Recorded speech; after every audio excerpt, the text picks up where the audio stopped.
गीता 18 के श्लोक नंबर 62 में भगवान स्वयं कह रहे हैं कि अर्जुन उस परमेश्वर की शरण में जा जिसकी कृपा से परम शांति व शाश्वत स्थान अर्थात सतलोक को प्राप्त होगा। वो परमेश्वर कौन है, कहाँ है, कैसा है, जानने के लिए कृपया अवश्य सुनिए जगत गुरु तत्वदर्शी संत रामपाल जी महाराज के अमृत वचन।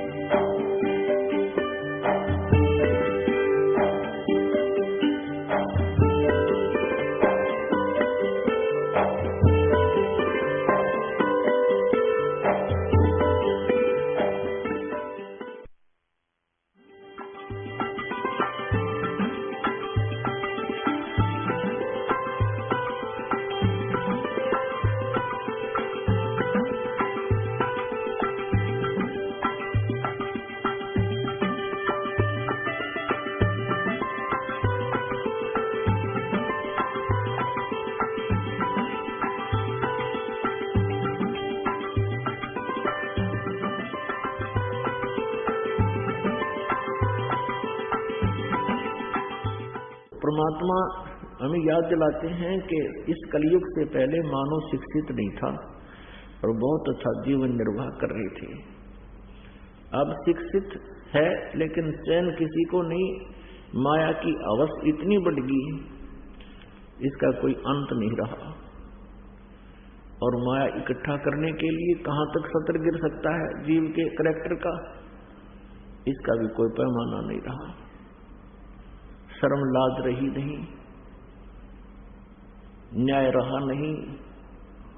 गांव में पंचायत न्याय कर दिया करती, इतना अच्छा न्याय कर देते थे वो पुण्यात्मा निष्पक्ष भाव से, और गांव में एक शांति बनी रहती थी। नगर में ऐसे ही होता था। तो कहने का भाव ये है इस दास का कि जो अब ये शिक्षा हमें प्राप्त हुई है ये हमारी विनाशक है। परमाणु बम बना लिए, आकाश में उड़ने की प्रवृत्ति होगी, जहाज बना लिए, धक्के खाते अंडे बता इस जहाज दाम के कला टूट गया। जो संसारिक काल प्रेरणा से जो हमारी सोच है उसके आधार से तो बेशक मानव ने कितनी प्रोग्रेस कर ली हो, परंतु मनुष्य जीवन का जो मुख्य उद्देश्य था उसमें ये मान्य हो चुका है। क्योंकि अब नास्तिकता चरम सीमा पर जाने वाली है। जैसे पूरा चीन राष्ट्र नास्तिक हो चुका है, और ये संयुक्त राष्ट्र जिसको और ये रूस वगैरह इसका पूरा का पूरा उसका ग्रुप वो नास्तिक हो गया। इसका कारण क्या है कि परमात्मा की साधना ना करने से, सत साधना ना मिलने से मनुष्य को परमात्मा से लाभ मिलना बंद हो गया, जिस कारण से उसने मान लिया प्रभु है ही नहीं। और इसका मूल कारण है ये नकली गुरु, ये झूठे गुरु, झूठे आचार्य, जिनको कह का पता नहीं आध्यात्मिक मार्ग का, और ये गुरु बने बैठे, जनता का नाश कर दिया, भक्तों को उनको बर्बाद कर दिया। तो कहने का भाव यह है कि भले ही हमने ये सोच लिया हो कि मानव ने बहुत तरक्की कर ली, ये खाक तरक्की कर ली, 2 वर्ष वर्षा ना हो परमात्मा दया ना करें, ये जहाज, इनके हेलीकॉप्टर, ये कंप्यूटर, ये यही खड़े पड़े जर लग गए इनमें, कोई इनको यूज कर लिया नहीं पावे। तो हमारी यह भूल है, इस अध्यात्म ज्ञान से ये भूल समाप्त होगी। तो उद्देश्य ये है दास का कहने का कि जो शिक्षा परमात्मा ने ये देनी पड़ी, अब नहीं इस शिक्षा का अभी तक परमात्मा ने प्रचार नहीं होने दिया, कि पहले से ही नास्तिक हो जाते ये लोग। अब 50% आबादी मनुष्य जीवन मानव आस्तिक रह गया है, और वो पिछले संस्कार वश ही परमात्मा की चाह में भटक रहा है। उसको सही दिशा न मिलने से ये काल के दूत, ऋषि, महर्षि, नकली गुरु, जिनको अपने सदग्रंथों का ज्ञान नहीं, इनके जाकर फंस जाते और वहां से भी अब वो छिक चुके हैं, वहां से भी वो थक चुके हैं, हार चुके हैं, क्योंकि परमात्मा से लाभ उनको मिला नहीं। और वहां भी अब नास्तिकता पनपने लगी है। अब ये क्रिटिकल स्टेज आ रही है मानव की बिगड़ने और बढ़ने की। एक बार ये दास पूना गया था, हमारा एक सेवक है, तो वापस जहाज से आ रहे थे हम 2 जने। जो ही हवाई जहाज स्टार्ट हुआ, हमारा स्वाभाविक नियम है प्रभु का, उनके साधना में, जब भी हम सफर घर से निकलते हैं या कोई सफर गाड़ी में करते हैं या वैसे पैदल चलते हैं या किसी जैसे यान में चले, तो हमने जो ही वायुयान फ्लाइट करने लगा, हमने अपना मंगलाचरण शुरू किया। उसी सीट पर तीसरा और बैठा था। वो जब हमने वो अपना मंगलाचरण बोल लिया, वो बाबूजी कहता है, आप क्या कर रहे थे? क्या कर रहे थे? हमारी मंगल कामना कर रहे थे कि यात्रा सफल हो। अब हमने कोई खास जवाब नहीं दिया। इसने कि कमाई कुछ गर्दन सी हिलाकर मैं चुप हो गया। अरे वाह, अब 20वीं सदी में, 21वीं सदी में, और ऐसे विचारों के लोग शेष हैं। कहीं भगवान नहीं है, आकाश तक ढूंढ लिया, सब तक खोज मार कर ली है, कहीं भगवान नहीं। भगवान देख, बुद्धू आदमी, इसको गुण के समझाओ बताइए, 2 सुना नहीं, क्योंकि इसकी बुद्धि विपरीत फिट होगी। तो ऐसी स्थिति आ गई इस शिक्षा से। लेकिन ये शिक्षा अब अनिवार्य थी। अब इस भूल को मिटा दिया जाएगा। जो भूल हमारे लगा दी इस शिक्षा ने, जिसको विज्ञान बोलते हैं। विज्ञान का अर्थ विशेष ज्ञान होता है, विज्ञान का अर्थ भिन्न ज्ञान भी होता है। तो ये तत्व ज्ञान भी विज्ञान है। जिस विज्ञान ने हमारे को बर्बाद कर दिया, अब ये विज्ञान, ये तत्व ज्ञान हमें फिर से आबाद कर देगा। तो पुण्यात्माओं, परमेश्वर कबीर जी ने 600 वर्ष पहले कहा था कि धर्मदास तो लाख दुहाई, ये मूल ज्ञान, ये तत्व ज्ञान की तो बार ना बताना। परमेश्वर ने अपनी वाणी में लिखा है, कबीर सागर में, सच्चिदानंद घन ब्रह्म की वाणी में, सूक्ष्म वेद में, उस तत्व ज्ञान में, कि 33 अरब वाणी हम बाख्या, यानी 33 अरब ज्ञान हम बाखा, और मूल ज्ञान अभी तक गुप्त ही रखा। अब 33 अरब वाणी बोल दी परमात्मा ने, 33 अरब, और वेदों में तो कुछ 2000 मंत्र भी को ना, और उस परमेश्वर ने कहा 33 अरब मंत्र श्लोक बोल दिए हमने, वो कुछ एक संग्रह किए गए हैं, और कहते हैं मूल ज्ञान हमने गुप्त ही रखा। तो वो मूल ज्ञान अब प्रकट करना था परमात्मा ने, अब वो प्रकट हो रहा है। सन 1947 से भारतवर्ष स्वतंत्र हुआ, उसी समय से समझ लो या पिछली पीढ़ी, यानी दूसरा मध्य का चरण शुरू हो गया। प्रथम चरण में परमात्मा आए थे और मगहर से सहशरीर चले गए थे। मगहर नगर से, एक नगर है, एक छोटा सा कस्बा है मगहर, गोरखपुर के पास, वहां से परमात्मा सहशरीर चले गए थे, और हजारों की संख्या में वहां दर्शक उपस्थित थे, जिसमें वीरदेव सिंह बघेल, काशी का नरेश और उसकी सेना, और काशी शहर के हजारों की संख्या में दर्शक भी साथ गए थे। और वहां मगहर रियासत का बिजली खान नाम का एक पठान था, वो नवाब था, वो भी परमेश्वर कबीर जी का शिष्य था। वीरदेव सिंह बघेल हिंदू भी परमात्मा का शिष्य था। वो दोनों ही भाई उपस्थित थे। हिंदू और मुसलमान दोनों ही परमात्मा के ज्ञान से परिचित हुए थे। दोनों ने परमात्मा को गुरु धारण किया था। तो परमात्मा परमेश्वर कबीर जी ने जिस समय यहां से प्रस्थान करना था वो दिन निर्धारित कर दिया था, जिस कारण से कई हजारों की संख्या में श्रद्धालु और दर्शक उपस्थित थे। परमात्मा सहशरीर ऊपर आकाश को चले गए थे। अब परमात्मा ने कहा था कि मूल ज्ञान तब तक छुपाई जब तक ये 12 पंथ ना मिट जाए। अब 12 पंथ काल ने चला दिए। परमेश्वर कबीर जी जब प्रथम सतयुग में पृथ्वी पर आए, यहां काल के लोक में आने लगे, तो रास्ते में इस काल भगवान ने ब्रह्म ने ज्योति निरंजन ने 21 ब्रह्मांड के स्वामी ने एक ऐसा स्थान बना रखा है जहां ये स्वयं विराजमान रहता है और विशेष वास करता है, विशेष ध्यान रखता है, दृष्टि रखता है कि कोई इस रास्ते से ऊपर सतलोक की तरफ ना चला जाए। और वहीं पर इसने एक तपस्शिला बना रखी है जहां पर ये जीवों को भून कर खाता है। मानव शरीरधारी प्राणियों को उस तपस्शिला के ऊपर भूनकर, यानी उनको अच्छी तरह तड़फाकर उनमें से ये वासना गंध निकालता है और उस गंध को ये खाता है।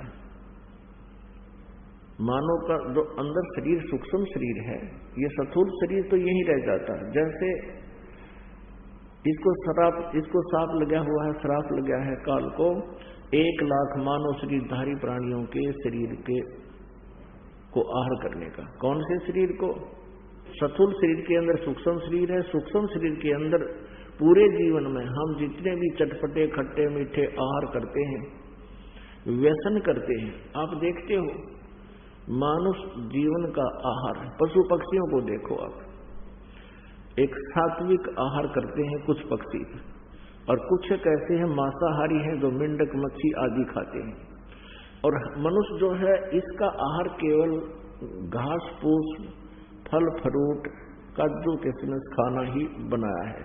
लेकिन ये काल ये टेस्ट करना चाहता है, ये मन है, मन रूप में ये काल सब में विद्यमान है। और इस मन की आदत है कि ये व्यसन करे बिना रह नहीं सकता। ये काल ने अपना एजेंट छोड़ रखा है।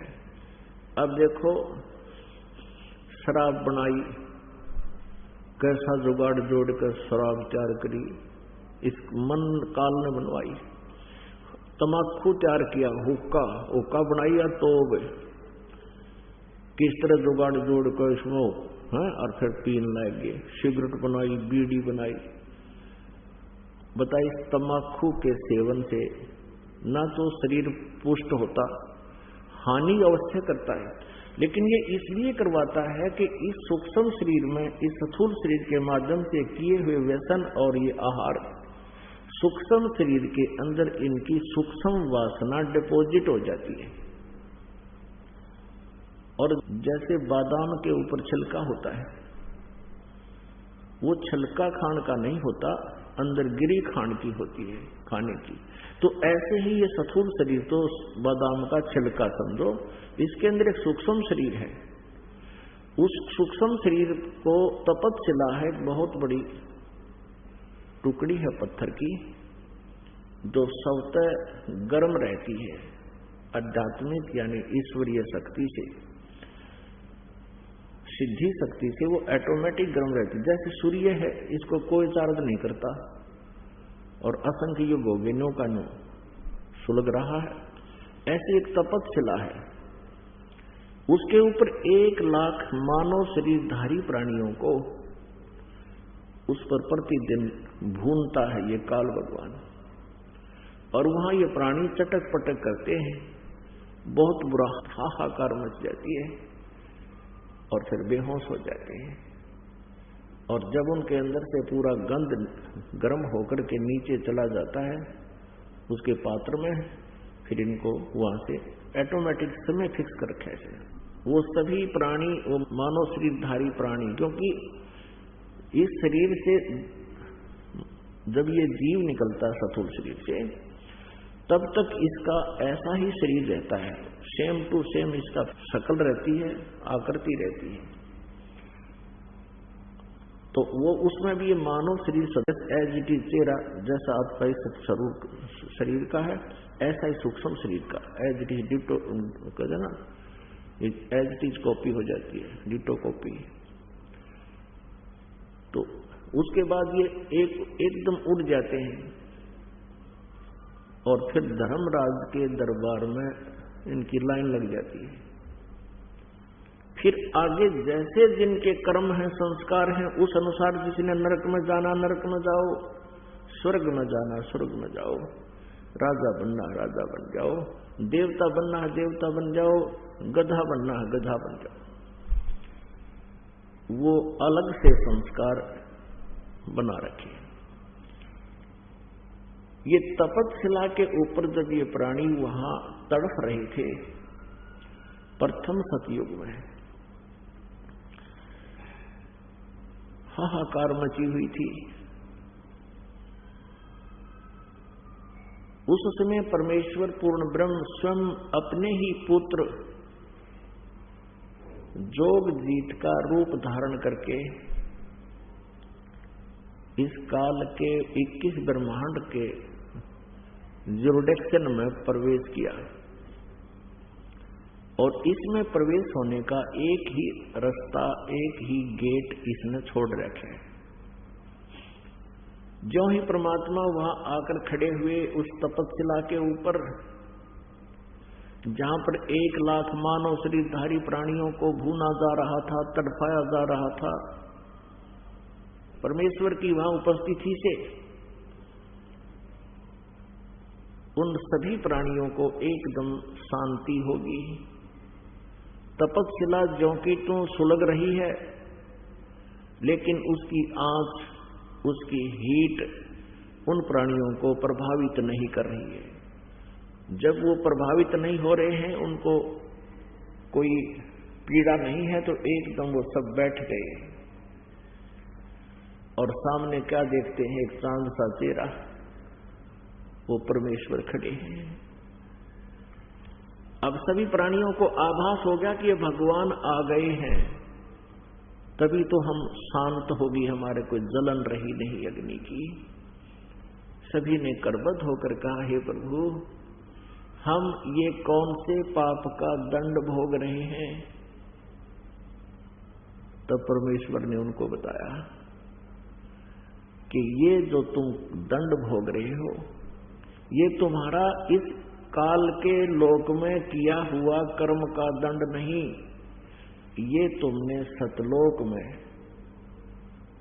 उस सनातन परम धाम में, शाश्वत स्थान में एक ऐसा घोर अपराध किया था जिसका दंड तुम यहां भी भोग रहे हो, और इसके बाद फिर तुम जाओगे 84 लाख योनियों में गधे कुत्ते सूअर बनोगे। उसी पाप के कारण तुम यहां फंसकर ये कष्ट उठा रहे हो। तब परमेश्वर कबीर जी ने, अर्थात जोगजीत रूप में उपस्थित परमात्मा ने कहा कि तुम काल के जाल में फंसे हुए हो। उन सभी आत्माओं को परमात्मा कबीर जी ने सृष्टि रचना सुनाई, और जो हमने अपराध किया था वो याद दिलाया, अपनी शक्ति से, अपने आशीर्वाद से उनको दिव्य दृष्टि प्रदान की, और पिछले जो भी सचखंड में उन्हें गलती की थी वो as a film, as a trailer, वो बैकग्राउंड दिखाई दी। सभी ने अपनी गलती को स्वीकारा और कान पकड़ा, हाथ जोड़े, हे प्रभु हमसे गलती बन गई, घोर अपराध किया हमने, और ये कष्ट जो हमें दिया जा रहा है ये भी कम है उस अपराध के प्रतिफल में। हे भगवान हमें बचा लो काल के जाल से। हमें यहाँ से ले चलो सतलोक में, या तो दुख ही दुख है। पुण्यात्माओं, जब तक ये प्राणी यहाँ इस माहौल में सेट हो रहा है तो इसको कोई प्रॉब्लम नहीं। कोई मंत्री बन रहा है, कोई मुख्यमंत्री बन रहा है, कोई प्रधानमंत्री बना है, कोई राष्ट्रपति बना है, और छोटे मोटे भी पति बने बैठे हैं, जैसे कोई IAS अफसर है, IPS है, या कोई और अधिकारी है, या वैसे भी कोई जिसका 2 रोटी का साधन ठीक है, कोई फैक्ट्री लगा रहा है, या वैसे अपना ठीक गुजारा है, जमीन है, कोई दुकान है, मजदूरी करके भी कोई ठीक अपना गुजारा टाइम पास कर रहा है, तो इस माहौल को वो बिल्कुल अच्छा मान रहा है। अब अच्छा तो मानेगा क्योंकि ये जीव संज्ञा में है और जीव की इतनी ही सोच है।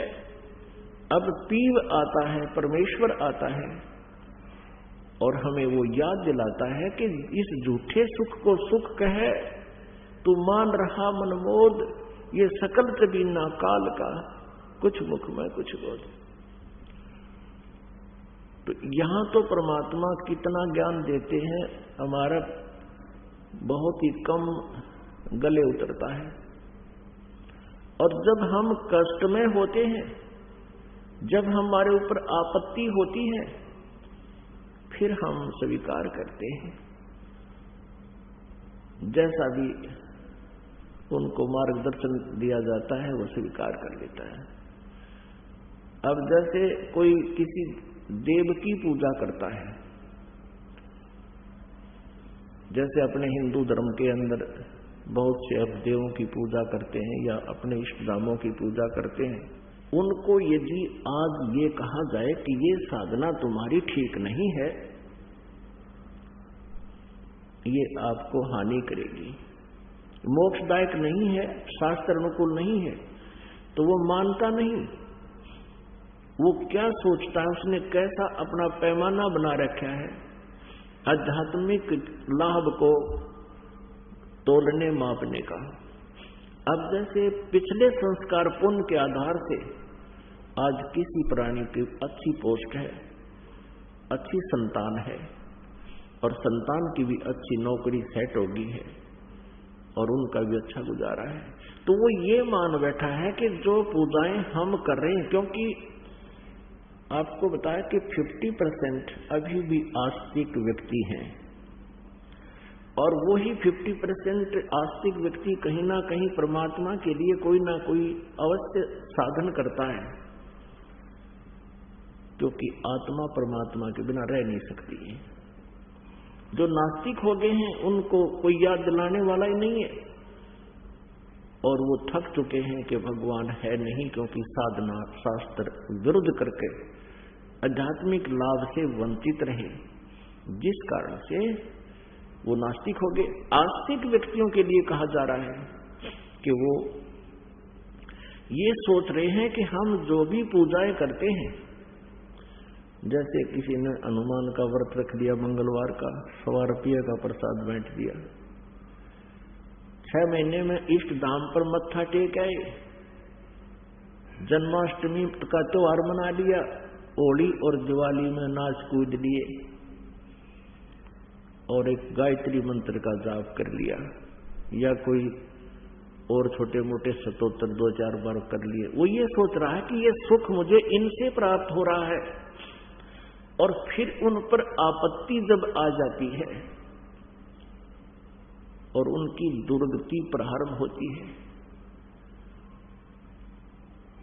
वो जो साधना कर रहा था उससे तो कोई लाभ हुआ नहीं, फिर वो कहां जाते हैं, किसी संत या किसी स्थान पर जाते हैं जिसके विषय में ये सुना हुआ होता है कि वहां जाते सुखी होता है। अब वहां भी मत्था टेकने जाते हैं, कितने जाति के दंडी के धागा बांधने जाते हैं। अब वहां भी जब वो धक्के खा लेते हैं, कोई आराम नहीं होता और दुर्गति चरम सीमा पर होती है, उस समय कोई संत उनको मिलता है और वो फिर कहता है कि तुम ये साधना त्यागनी पड़ेगी और जैसे हम बताएंगे ऐसे करना होगा तो वो तुरंत मान जाते हैं, जैसा आप कहोगे वैसा ही कर लेंगे। क्योंकि जिन पूजाओं को वो फाइनल मान रहे थे, सही मान रहे थे, जब तक पूर्व जन्म का शुभ संस्कार साथ रहा तो मौज माच रही थी, और जब वो बैटरी डिस्चार्ज हो ली, आगे चार्जर ठीक लगा नहीं, यानी शास्त्र अनुकूल साधना मिली नहीं, और पूर्व जन्म जन्मांतर के कोई शुभ संस्कार इकट्ठे थे, वह बैटरी चार्ज थी, अब वो चार्जर ठीक ना लगने से वो पूर्व जन्म की बैटरी डिस्चार्ज होगी, वो पुण्य समाप्त हो गए। और जब तक वो बैटरी चार्ज थी इन्वर्टर की, चार्जर बेशक मत लाओ, तो भी वो अपना काम प्रॉपर कर रही होती है, ट्यूब भी जग रही होती है, पंखा भी चल रहा होता है, बस नो प्रॉब्लम। और किसी बुद्धिमान को पता है कि तुम चार्जर लगाओ, तुम्हारा चार्जर नहीं लगा है, वो मान जाते हैं तो उनकी बैटरी ठीक चार्ज होती रहती है, फिर आपत्ति नहीं आती समय आने पर। और जो नहीं मानते हैं वो कहते हैं नहीं ठीक है, हमारी बैटरी ठीक चल रही है, तो वो अनजान है। और जब वो पूर्व जन्म के संस्कार समाप्त हो जाएंगे, उसके तुरंत बाद एकदम जैसे इन्वर्टर की बैटरी जब डिस्चार्ज होगी तो सारी सुविधाएं बंद हो जाएंगी, ना ट्यूब चले, ना पंखा चले, ना और कोई कार्य हो। तो परमेश्वर कबीर जी ने जब वहां उन तपस्या पर जल रही उन आत्माओं से कहा कि तुम्हारे अंदर कुछ गुरु भी आए हैं, अखां जी वो खड़े होना जरा। वो खड़े हो गए, सैकड़ों की संख्या में वो नकली गुरु दुनिया में भ्रमित कर रहे थे। आप जी किस इष्ट की पूजा करते थे? परमेश्वर ने पूछा। एक कहता जी मैं हनुमान जी की पूजा करता था। हनुमान जी ने कब कहा अपनी पूजा कराने को? अरे वो तो भगत थे, वो तो स्वयं पूजा करते थे भगवान की। और कोई भगत अपनी पूजा करवाने को नहीं कहेगा, वो कहेगा तो भगवान की पूजा के लिए ही आपको हिदायत दे सकता है। और यदि कोई भक्त अपनी पूजा कराता है, वो भक्त नहीं, वो दुष्ट है। हनुमान जी ने कभी नहीं कहा मेरी पूजा कर लो, तुम तो दंगताना कर रहे हो उसके साथ। वो क्या कहता है, जी हमने तो ऐसा सुना था। वो गुरु कहता है, वो आचार्य कहता है, नकली। हमने तो ऐसा सुना था कि हनुमान जी भगवान शिव के अवतार हैं। हनुमान जी की पूजा करने से भगवान शिव की पूजा हो जाती है। और हनुमान जी के हृदय में श्री राम और श्री लक्ष्मण और श्री सीता जी विद्यमान हैं। उन्होंने अपना सीना खोल के दिखाया था। तो हनुमान की पूजा करने से श्री राम की यानी विष्णु की भी पूजा हो जाती है। फिर परमात्मा ने पूछा और क्या डरे डोया करता तू, और भी बता दे। कि गीता जी का मैं नित्य पाठ किया करता और औरों को भी समझाता था कि गीता जी का पाठ करते ही रहना चाहिए। अब परमेश्वर ने कहा रबले पुरुष, अब गीता जी में 18 अध्याय हैं, और यदि हनुमान जी की पूजा से ही विष्णु जी और शिव जी की पूजा का लाभ मिलना होता तो उन 18 अध्याय का ज्ञान देने की परमात्मा को क्यों आवश्यकता पड़ी? 2 शब्द कह देता, हनुमान की पूजा कर लियो और विष्णु और शिव जी की तुम्हारी वायु पूजा हो जाएगी। है भले आदमी, अब तुझे क्या मिला यहां पर?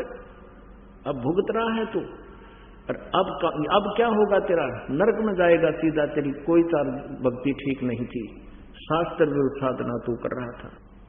अब परमेश्वर ने उनको बहुत लताड़ा। लताड़न का मतलब है ज्ञान से समझाया कि तुमने अपना जीवन बर्बाद किया, लाखों व्यक्तियों को डबो दिया। ये दंत कथा लोक वेद सुना सुना के शास्त्र विधि को त्याग कर मनमाना आचरण तुमने किया और अपने अनुयायियों से करवाया, जिस कारण आज तुम्हारी ये दुर्गति हो रही है। और आगे देखना क्या होगा तुम्हारे साथ। परमात्मा ने बताया कि तुम्हारे इतिहास में, क्योंकि प्रत्येक प्राणी के अंतःकरण में उसके पुण्य और पाप कोड वर्णों में अंकित होते। परमात्मा ने उसी समय अपनी शक्ति से उसके किए हुए क्रम सामने दिखा दिए। तो ये देख, अब तू क्या बनेगा, गधे की योनि में जाएगा यहां से सीधा, अब बनेगा तू आचार्य। ऐसे ही एक दूसरा खड़ा था, कहा जी मैं तो वेदों अनुसार साधना करता था। वेदों अनुसार क्या साधना करता था कि गायत्री का जाप करता था, गायत्री मंत्र का जाप करता था मैं। अब परमात्मा ने कहा कि गायत्री मंत्र क्या चीज है, कि ये ऋषियों की खोज है, ऋषियों ने अपने अनुभव से इसको खोजा है। अब परमात्मा बोले बुद्धू तू बात तो बनाओ, मैं वेद पढ़ा करता, तने क्या कहेगा पता नहीं। गायत्री मंत्र क्या है? ये यजुर्वेद के 36वें अध्याय का 3रा मंत्र है।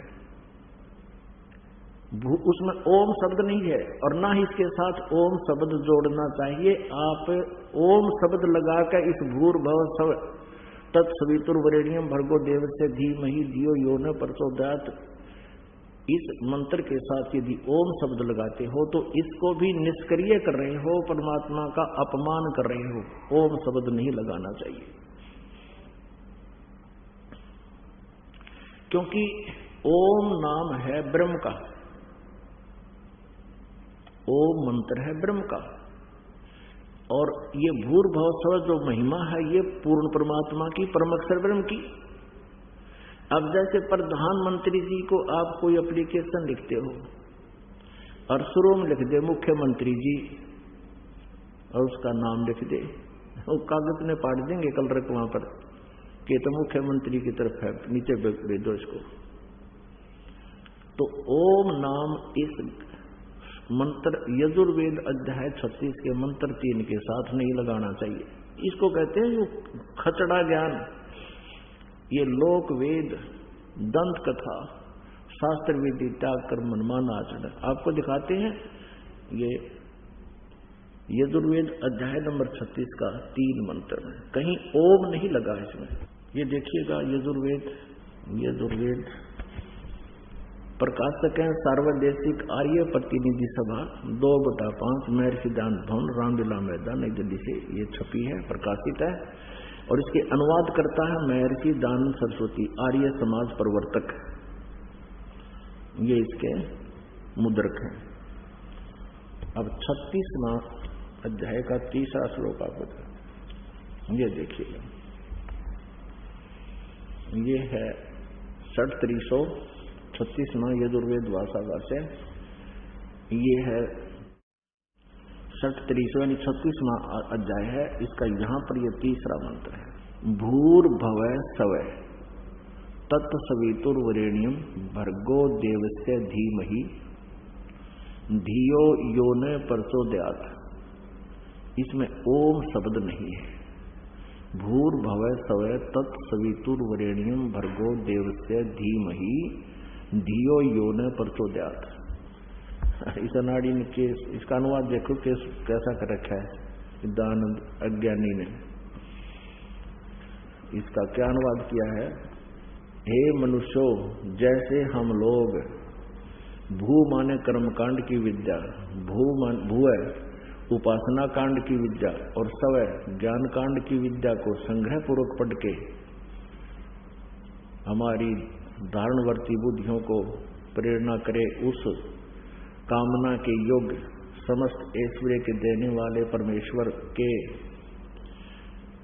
उस इंद्रियों से न ग्रहण करने योग्य प्रोक्ष सब दुखों के नाशक तेज स्वरूप का ध्यान करें। अब पुण्यात्माओं, इसका अर्थ तो कुछ और बनता है, लेकिन ये प्रसंग दूसरा चल रहा है। यही दानंद अज्ञानी महर्षि दानंद अपना अनुभव इसने सत्यार्थ प्रकाश नामक एक पुस्तक में लिखा है। वहां इसने इस गायत्री मंत्र का अनुवाद करते समय कहा कि भू भवः स्वः, ये 3 मंत्र तो तैत्तिरीय अरंके से लिए हैं मैंने, और शेष के बारे में कोई जानकारी नहीं इसको। तो ऐसे ही सब के अंदर लोक वेद फीड था। इस गायत्री मंत्र के बारे में ये खासकर आर्य समाज के आचार्यों ने ऐसी भ्रमणा फैला दी थी कि महर्षि दयानंद की खोज है ये गायत्री मंत्र, इसने अपनी खोज ढूंढी है सदग्रंथों से, कहीं कहीं से, जब ये गायत्री मंत्र बनाया है। और उसने स्वयं पता नहीं, वो वेदों का विद्वान का था, और उसको ये नहीं पता कि वेद में वो कौन से मंत्र में लिखा, ना वहां लिखता कि ये दुर्वेद के 36वें का 3रा वो मंत्र है। इसमें ओम मंत्र नहीं है, ओम मंत्र नहीं लगाना इसके साथ। फिर परमात्मा ने कहा कि मान लीजिए आप गायत्री मंत्र जाप करते हो, और वो कहता था जी मैं 1,00,000 मंत्र जाप किए मैंने गायत्री के, ऐसा मैंने अपना वो बना रखा था, 1,00,000 मंत्र गायत्री के जाप किए एक विशेष अनुष्ठान में, बाकी तो करता ही रहता था। अब परमात्मा ने समझाया कि भले बुद्धू आदमी तू, अब जैसे वेदों में पूर्ण परमात्मा कबीर देव जी की महिमा लिखी हुई है, उसके गुण लिखे हैं, जैसे कि कहीं पर बिजली, इस इलेक्ट्रिसिटी की विशेषता, उसके गुण लिखे हों, उन गुणों में क्या लिखा होता है कि इलेक्ट्रिसिटी, बिजली का कनेक्शन लेने वाले को क्या क्या लाभ होते हैं। वो पंखा चलेगा, ट्यूब जगा देगी, जगमग कर देगी घर को, रोशनी देती है बिजली, पंखे चला देती है, कूलर चला देती है, दूध बिलो देती है, रिड़क देती है, मक्खन निकाल देती है, और जमीन से जल निकाल देती है, आदि आदि उसके गुण लिखे हैं। अब उन गुणों को कोई व्यक्ति 1,00,000 बार पढ़ ले, जाप कर ले, बार बार उसकी आवृत्ति करता रहे, रेपिटेशन करता रहे, रिपीट करता रहे, क्या लाभ होगा? उससे ये लाभ होगा कि उसको बिजली के गुणों का ज्ञान हो जाएगा कि बिजली ऐसा ऐसा करती है। लेकिन वो बिजली ऐसा करती कैसे है? जो गुण बिजली के लिखे हैं वो प्राप्त कैसे होंगे? उसके पढ़ने मात्र से नहीं होंगे, उसमें लिखे हुए अनुसार करने से प्राप्त होंगे। वो कैसे होंगे? आप जी ने बिजली का कनेक्शन लेना होगा, मीटर लगवाना होगा, उसके लिए प्रोसीजर सारा अपनाना होगा, और फिर वह फॉर्म डिपॉजिट कराओ, उनका जो टैक्स वैक्स है वो भरो, और फिर कनेक्शन मिल जाएगा। फिर वो बिजली लाभ देगी। यदि उन बिजली के गुणों को गाता रहे, पढ़ता रहे, क्या वो बिजली लाभ दे देगी? कभी नहीं। यदि आप जी इस गायत्री मंत्र को 20,00,000 बार बोलते रहो, क्या प्रभु तुम्हें लाभ दे देगा? उसमें जो लिखा है कि उस परमात्मा का ध्यान करो, उस परमात्मा की भक्ति करो, केवल एक मंत्र से परमात्मा की महिमा स्पष्ट नहीं होती। जैसे कि यजुर्वेद अध्याय नंबर 40 के श्लोक मंत्र नंबर 10 से लेकर 13 में स्पष्ट किया है इस वेद ज्ञान दाता ने। जो गीता ज्ञान दाता है वही वेद ज्ञान बोल रहा है, क्योंकि पूर्ण परमात्मा ने, परम अक्षर ब्रह्म कबीर देव जी ने इस ब्रह्म के अंतःकरण में, इस ज्योति निरंजन काल के अंतःकरण में ये 5 वेद फीड कर दिए थे। इसने 5वां वेद सूक्ष्म वेद नष्ट कर दिया, क्योंकि उसमें पूर्ण परमात्मा के पाने की विशेष व्याख्या थी।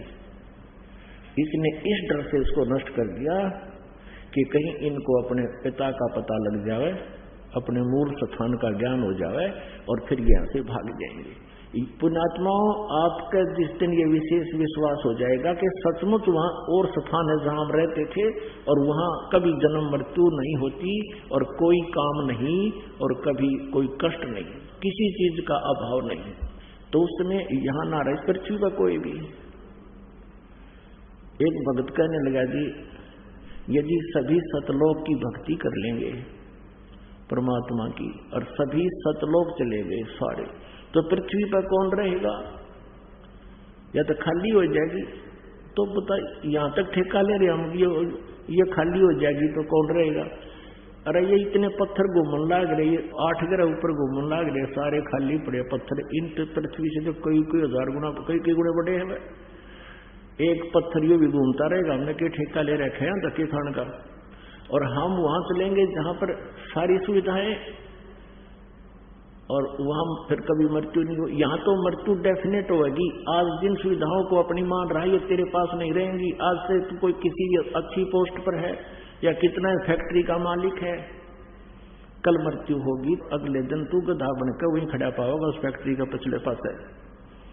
तो क्या सुविधा है ये तुम्हारी? तो फिर ये जब आपको विश्वास हो जाएगा, क्योंकि परमेश्वर का ये गॉड गिवन जो है ज्ञान है, किसी डूम बाट के गीत नहीं है ये कि उन्होंने अपने स्वार्थवश सुखी महिमा बना रखी हो किसी की। उस परमेश्वर ने स्वयं आकर बताया कि वहां ऐसा ऐसा है, यहां तो मृत्यु होगी और जन्म भी होगा आपका। जन्म मनवाने का देखा हो गया, फिर ये सुविधा कहां गई आपकी जिनको आज तू देखकर प्रसन्न हुआ बैठा है? और वहां जाने के बाद फिर कभी जन्म मृत्यु नहीं होती, जरा मरण नहीं होता। वहां जन्म तो एक बार होगा, लेकिन फिर ना वृद्ध अवस्था होगी सतलोक में और ना फिर मृत्यु हो। और यहाँ दोनों दुख, महान दुख यही है, हम इतने ढीठ हो गए इस काल के लोक में। चाहे हमारे दोनों टांग कट रही हो और चाहे एक हाथ भी कट गया हो, हम फिर भी जीवन चाहते हैं। यदि यहां बुढ़ापा ना हो और मृत्यु ना हो तो हम इतने ढीठ हो रहे हैं, हमारे ऊपर कितना कष्ट आया रो, हमको नहीं जगह यहां तक, हम नहीं जाना चाहते। लेकिन परमात्मा हमें याद दिलाना चाहता है कि वहां सतलोक में तुम्हारा जरा नहीं है, जरा वन बुढ़ापा और मरण नहीं। गीता जी अध्याय नंबर 7 के श्लोक नंबर 29 में ये गीता ज्ञानदाता, ये ब्रह्म अर्थात काल कहता है कि जो मेरे ज्ञान को आश्रय बनाकर, कौन सा ज्ञान? कि तत्वदर्शी संतों की खोज करो। चौथे अध्याय के 34वें श्लोक में वो तत्वदर्शी संत उस परमात्म तत्व का, यानी गीता ज्ञानदाता से अन्य कोई परमात्मा है उसका ज्ञान बताएगा, उनसे सुन। और तत्वदर्शी संत फिर क्या बताएगा? जो ये दास बता रहा है। फिर क्या बताया है कि इस ज्ञान का आश्रय करके जो जरा और मरण से छुटकारा पाने के लिए प्रयत्न करते हैं वे तत्ब्रह्म को जानते हैं, सारे आध्यात्मिक कर्म से भी परिचित हैं। जैसे कल आपको ज्ञान सुना था सत्संग में कि यहाँ पर हम संस्कारवश, जैसे आज हमने किसी के साथ धोखा कर दिया तो अगले जन्म में वो आपका लड़ियार बनेगा। जैसे वो बेटा बनकर आ गया छोटा भाई, जिसको उन पति पत्नी ने यानी भाभी और भाई ने विष से मरवा दिया था, अगले जन्म में पुत्र बनकर आ गया और आधी संपत्ति को उपचार पर नष्ट करवा दिया और मृत्यु को प्राप्त हो गया, और वो जो है उनका वंश भी नष्ट हो गया। और आगे कष्ट क्या हुआ होगा उसका तो कहना ही क्या। तो फिर वो जो व्यक्ति इस तत्व ज्ञान से परिचित हो जाएंगे, आध्यात्मिक सद कर्मों से परिचित हो जाएंगे, वे साधक फिर ऐसा जुल्म नहीं करेंगे, वो ऐसा पाप नहीं कर सकते। उनको विष दिखाई देगा, जैसे किसी बोतल में विष रखा हो और आपको पता है विष है, आप उसका हाथ भी ना लाओ और बल्कि और ऊंचे स्थान पर ऐसा रख दोगे, यानी किसी कारणवश कहीं रखा भी है किसी के, तो वो उसको छूने नहीं देगा अपने बच्चों को भी। और अनजान बालक यदि उसको वो मिल जाता है, खोल के मुंह के लाके देखता है और फिर मृत्यु को प्राप्त हो जाता है। ऐसे ही हम जो गलतियां कर रहे हैं, रिश्वत लेते हैं और भ्रष्टाचार करते हैं या किसी के साथ धोखा करते हैं, हम विष खा रहे हैं। इस तत्व ज्ञान से परिचित होने के उपरांत जो सभी कर्मों से परिचित हो जाते हैं, जो केवल जरा और मरण से छूटने के लिए प्रयत्न कर रहे हैं, वे उस तत्व से परिचित हो चुके हैं और सब अध्यात्म कर्म से और सभी अध्यात्म ज्ञान से और सभी कर्मों से वो परिचित हैं। तो पुण्यात्माओं जो प्रसंग चल रहा है, जैसे हम सतलोक में जाएंगे और वहां जरा और मरण नहीं है। जरा मीन बुढ़ापा और मरण मीन मृत्यु। सबसे बड़ा कैर जीव पर ये और न्यारा है। बुढ़ापे में सारी आपदाएं आती है प्राणी पर, और मृत्यु सत्य बूंदी। अब से हम कितना कष्ट पा रहे हैं, कितने वृद्ध हो गए हैं, हम मृत्यु नहीं चाहते और बुढ़ापा पसंद कभी नहीं करते, और दोनों कंपलसरी। यहां पर ऐसा क्यों नहीं चाहते? क्योंकि हम उस लोक से आए हुए हैं जहां पर ये दोनों नहीं थे, और वहीं हम चले जाएंगे तो ये दोनों समाप्त होंगे, अन्यथा नहीं हो सकते।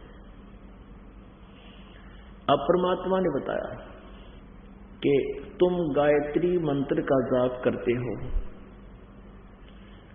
और गायत्री मंत्र कंप्लीट ज्ञान नहीं है उस परम पिता के पाने का, उसकी महिमा है, ये उसी की महिमा का एक मंत्र है, अंश है। तो यजुर्वेद अध्याय नंबर 40 के मंत्र 10 से लेकर 13 तक ये स्पष्ट किया है कि उस तत्वदर्शी संतों के पास जाकर संतो, वही परमात्मा का यथार्थ ज्ञान देते हैं। तो इस प्रकार उस परमेश्वर ने उन तपस्शिला पर, वहां पर तो वो बैठे हुए थे, करबद्ध थे, और उनको ये भी मालूम था कि हमने जो जो साधनाएं की उनसे हमें कोई लाभ नहीं हो रहा। तो परमेश्वर ने कहा, वो जो ये कहता था कि मैं वेदों अनुसार साधना करता हूं, ओम नाम का जाप करता हूं, मेडिटेशन करता हूं, तो परमेश्वर ने कहा कि जो साधना आप कर रहे हो, ओम नाम का जाप और वेदों अनुसार और गायत्री मंत्र है, गायत्री मंत्र से आपको कोई लाभ नहीं, क्योंकि सदग्रंथों के जो पाठ के करने से, सदग्रंथ पवित्र वेद, पवित्र गीता जी, ये पाठ करने के यानी स्वाध्याय करने के सदग्रंथ है, तो इनके करने से आपको ज्ञान यज्ञ का फल मिलता है। अब जैसे स्वाध्याय करते हैं, चाहे वेदों के मंत्रों को 10-20 मंत्र प्रतिदिन पढ़ लिए, या कोई गीता जी का एक अध्याय का प्रतिदिन पाठ कर लिया, ये स्वाध्याय कहलाता है। ये ज्ञान यज्ञ है। ये वैसे 5 यज्ञ करनी होती हैं। एक यज्ञ है धर्म की, दूसरी यज्ञ है ध्यान, तीसरी यज्ञ हवन की, चौथी यज्ञ प्रणाम, और 5वीं यज्ञ ज्ञान है। ये 5 यज्ञ भी आप कर लोगे, एक यज्ञ से भी लाभ नहीं होगा। जैसे कोई हवन करके राजी हो रहा है, नहीं, 5 यज्ञ भी आप कर लोगे, और आपके पास सत भक्ति जाप करने का मंत्र नहीं है, शास्त्र अनुकूल साधना नहीं है, वो मंत्र ठीक नहीं है, तो भी आपकी 5 यज्ञ यूजलेस होगी, व्यर्थ हुई। कैसे? जैसे किसान खेत में बीज बीजे नहीं और खाद और पानी डालना शुरू कर दे, गेहूं बीजा नहीं, खाद और पानी डालना शुरू कर दिया, सिंचाई शुरू कर दी, तो क्या होगा? उसमें खरपतवार उग जाएगा, और वो पशुओं का काम तो आ सके घास फूस, बाकी उसका मूल उद्देश्य नहीं रहा। यानी बीज किस लिए, गेहूं किस लिए बीजता है किसान? कि अपने बच्चों का और उसका जीवन सुरक्षित रहे, भूखे ना मरे। और बीज के, गेहूं बीज के फिर खाद पानी डाले तो उसका लाभ गणा हो। यदि बीज बो दिया और खाद पानी नहीं डाला तो भी यूजलेस है। कहने का भाव दास का ये है कि आप जी यदि कोई एक यज्ञ भी कर रहे हो, जैसे खाद डाल दिया और जल डाला नहीं, तो भी यूजलेस है। तो ऐसे ही एक हवन यज्ञ के ऊपर गाटा जोड़ रहे हैं, कई तो स्वाहा स्वाहा सारा दिन एक घंटा लगे रहे, और वो 4 यज्ञ और रहेगी। खाद डाल दिया, जल नहीं डाला तो भी जड़ गई खेती। तो ये अल्पज लोगों का, नीम हकीम नकली गुरुओं का ये मार्ग शास्त्र विदिता का मनमाना आचरण है, जिसके विषय में गीता जी अध्याय नंबर 16 के श्लोक नंबर 23 में और 24 में स्पष्ट किया है कि उनको कोई लाभ नहीं होता। अब दूसरा उदाहरण देते हैं। अब जैसे बीज भी बीज लिया, गेहूं के स्थान पर भांग बो दी और खाद पानी शुरू कर दिया, तो भांग ही होगी उसमें। ऐसे ही परमात्मा उसको समझा रहे हैं जो कहता मैं वेदों अनुसार साधना करता हूं। परमेश्वर ने बताया कि आप ओम नाम का जाप करते थे, हाँ जी, और आप गीता जी भी पढ़ते थे, हाँ जी। गीता जी उसने खुद बोलकर बताया, उस साधक ने, उस गुरु ने, दूसरे आचार्य ने, जो कहता मैं वेदों अनुसार साधना करता हूं, कि गीता जी अध्याय नंबर 8 के श्लोक नंबर 13 में गीता ज्ञानदाता भगवान कहता है कि ओम इति एकाक्षरम ब्रह्म व्यवहारन माम अनुसमरण यह प्रयाति तदंदेहम सयाति परमाम गतिम। मुझ ब्रह्म का केवल एक ओम अक्षर है, उच्चारण करके सिमरण करता हुआ यह प्रयाति तदंदेहम, जो शरीर छोड़कर जाते हुए उसका जाप करता हुआ जाता है, सयाति परमाम गतिम। तो वो बताता है कि ओम नाम का जाप करने से परमात्मा की परम गति प्राप्त हो जाती है। परमेश्वर ने पूछा कि ओम नाम के जाप करने वाले को कौन सी गति प्राप्त होती है, कहां जाता है, कि ब्रह्मलोक में पहुंच जाता है। परमेश्वर ने कहा कि 8वें अध्याय के 16वें श्लोक में गीता जी में कहा है कि ब्रह्मलोक पर्यंत सभी जन्म और मृत्यु में आते हैं, पूर्ण मोक्ष नहीं है। और गीता ज्ञानदाता 4थे अध्याय के 5वें श्लोक में, 9वें श्लोक में, दूसरे अध्याय के 12वें श्लोक में और 10वें अध्याय के दूसरे श्लोक में स्वयं कह रहा है कि अर्जुन तेरे और मेरे बहुत जन्म हो चुके हैं, तू नहीं जानता, आगे भी होंगे। और गीता ज्ञानदाता ने 7वें अध्याय के 18वें श्लोक में अपनी साधना को भी अनुत्तमाम अति अश्रेष्ठ कति घटिया बताया है। और ये नकली गुरु के हैं, यहां अनुत्तम का अर्थ जिससे उत्तम और ना हो। अरे भले आदमियों, तुमने अर्थों के अनर्थ भी कर दिए, सारा ज्ञान घुमा दिया।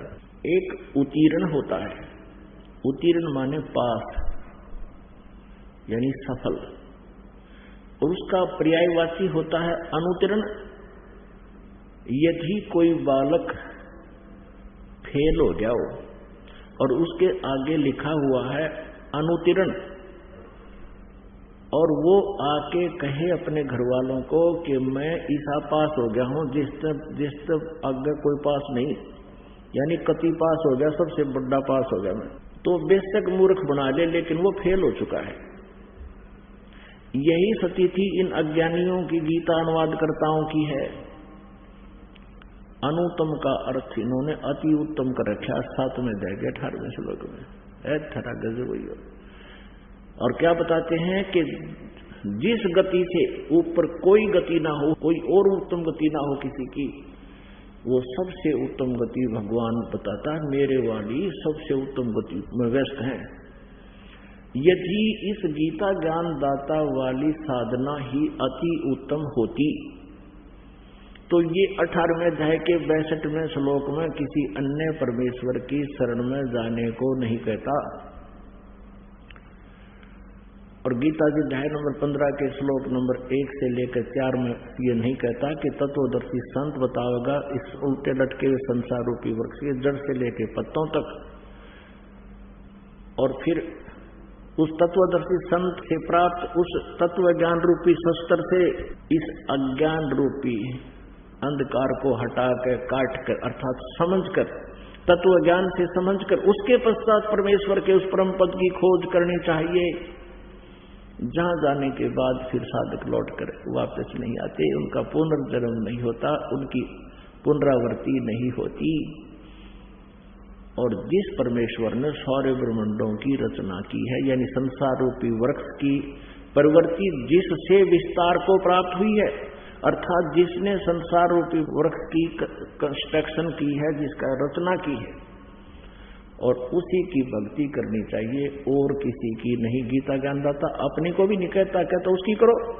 फिर उस ब्राह्मण ने जो कहता मैं वेदों अनुसार साधना करता हूं, ऋषि ने कहा कि भगवान गीता जी अध्याय नंबर 8 के श्लोक नंबर 5 और 7 में गीता ज्ञानदाता कहता है कि मेरी भक्ति कर और मुझे ही प्राप्त हो, मेरे में मन वाला बन। ये तो स्पष्ट कहा कि मेरी भक्ति करो। तो परमात्मा ने कहा, उसने ये कहा है कि मेरी भक्ति करेगा तो जन्म मरण तेरे भी रहेंगे, मेरे भी हैं, और आगे भी सदा जन्म मृत्यु वाले कष्ट में रहेंगे। यहाँ शांति नहीं हो सकती और युद्ध भी करना होगा। 8वें अध्याय के 7वें श्लोक में कहा कि उठ और युद्ध कर, मेरा सिमरण भी कर। तो युद्ध करने वाले को शांति नहीं हो सकती। इसलिए 18वें अध्याय के 62वें श्लोक में कहा कि यदि तुझे परम शांति चाहिए तो उस परमेश्वर की शरण में जा। कौन से की में? 8वें अध्याय के एक मंत्र में अर्जुन ने पूछा गीता ज्ञानदाता से कि भगवान आपने 7वें अध्याय के 29वें श्लोक में कहा है कि मेरे इस ज्ञान का आश्रित होकर के जो जरा मरण से छूटने का प्रयत्न करते हैं वो उस तत्ब्रह्म को जान चुके हैं, सारे अध्यात्म ज्ञान से परिचित है और सब कर्मों से परिचित है। तो किम तत्ब्रह्म 8वें अध्याय के प्रथम मंत्र में पूछा अर्जुन ने भगवान से, गीता ज्ञानदाता से। तो उसने गीता ज्ञानदाता ने 8वें अध्याय के 3रे मंत्र में कहा है वो परम अक्षर ब्रह्म है। 8वें अध्याय के 3रे मंत्र में श्लोक में गीता जी ने कहा कि वो परम अक्षर ब्रह्म है, वो गीता ज्ञानदाता से अन्य है, जिसके विषय में 15वें अध्याय के 16 और 17 में 3 प्रभु बताए हैं, 3 पुरुष बताए हैं, सरपुरुष और अक्षर पुरुष। सरपुरुष गीता ज्ञानदाता ये ब्रह्म है और अक्षर पुरुष ये परब्रह्म है। उत्तम पुरुष तो अन्य 17वें श्लोक में कहा है वो परम अक्षर ब्रह्म है। और परम अक्षर ब्रह्म की साधना गीता के अध्याय नंबर 17 के श्लोक नंबर 23 में कहा कि ओम तत्सत इति निर्देश है ब्रह्मण त्रिविध समर्था है। इस ओम तत्सत के साथ हरि नहीं लगाना चाहिए, ये शास्त्र विधि को त्याग के मनमाना आचरण है। इस मंत्र का विनाश हो जाता है, निष्क्रिय हो जाता है। ओम तत्सत इति निर्देश है ब्रह्मण त्रिविध समर्था है। ब्रह्मण माने परम अक्षर ब्रह्म, सचिदानंद घन ब्रह्म के पाने का ओम तत्सत, 3 मंत्र का जाप है। तत् और सती सांकेतिक है। ओम तत्सत ये कोई जाप नहीं है। ये तत् अक्षर पुरुष का जाप है और ओम ये सर पुरुष का है ब्रह्म का, और सत ये परम अक्षर ब्रह्म का है, परम अक्षर पुरुष का है। ये तत् और सत सांकेतिक है, ये दास बताओगा, ये कोड वर्ड है। इसलिए तत्वदर्शी संत के लिए ऑप्शन छोड़ रखी है गीता ज्ञानदाता ने 4थे अध्याय के 34वें श्लोक में। तब परमेश्वर ने कहा उस अनाड़ी से कि तूने 8वें अध्याय का 7वां और 5वां श्लोक तक पढ़ लिया, अब 8वां 9वां 10वां 8वें अध्याय का ये भी तो गीता जी में लिखा है, इस पर ध्यान ना गया तेरा मूर्ख। इसमें क्या लिखा है कि उस सच्चिदानंद घन ब्रह्म की यानी परम अक्षर ब्रह्म की जो साधना करता है, उस दिव्य पुरुष की जो साधना करता है, भक्ति करता है, उस पर तत्वदर्शी संत से की शरण में जाकर के उससे नाम प्राप्त करके, तो भक्ति की शक्ति से, उस मंत्र के जापों की कमाई से वो उस परमेश्वर परम अक्षर ब्रह्म को ही प्राप्त होता है। उसकी शरण में जाने के बाद फिर सनातन परम धाम प्राप्त होता है। 18वें अध्याय के 62वें श्लोक में तब वो अज्ञानी हाथ जोड़कर खड़ा हो जाता है कि हे प्रभु हम तो बिल्कुल अंधे हैं, ज्ञानहीन हैं। परमात्मा ने कहा कि तूने अपना जन्म बिगाड़ा, अपना मनुष्य जीवन बर्बाद किया और लाखों व्यक्तियों करोड़ों यानी हजारों श्रद्धालुओं को और गुमराह करने का पाप भी सिर पर उठा लाया।